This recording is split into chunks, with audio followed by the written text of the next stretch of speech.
السلام علیکم ورحمۃ اللہ وبرکاتہ۔ اپنی جو یہ زبان ہے نا، اس کو سنبھال کر بات کیجئے۔ جس سے بھی آپ بات کریں اس کو سنبھال کر بات کریں،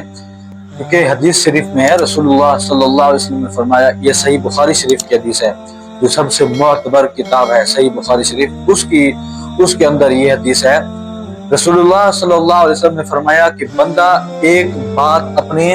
زبان سے نکالتا ہے اور اس کے متعلق سوچتا نہیں ہے کہ یہ میں کیا بات کر رہا ہوں، مجھے کیا کہنا چاہیے اور کیا نہیں کہنا چاہیے، کس جگہ کیسے بولنا چاہیے، کس طرح کس سے پیش آنا چاہیے، یہ سوچتا نہیں ہے، بنا سوچے سمجھے ہی وہ بات کر ڈالتا ہے، تو اس کی وجہ سے وہ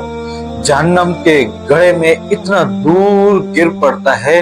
جتنا مشرق سے مغرب یہ دور ہے، اس کے درمیان جتنا فاصلہ ہے اتنا وہ جہنم کے گڑھے میں گرتا ہے۔ تو دعا ہے اللہ تعالی ہمیں ایسی بات کرنے کی توفیق عطا فرمائے جس میں اس کی رضا ہو، جس میں کوئی فتنہ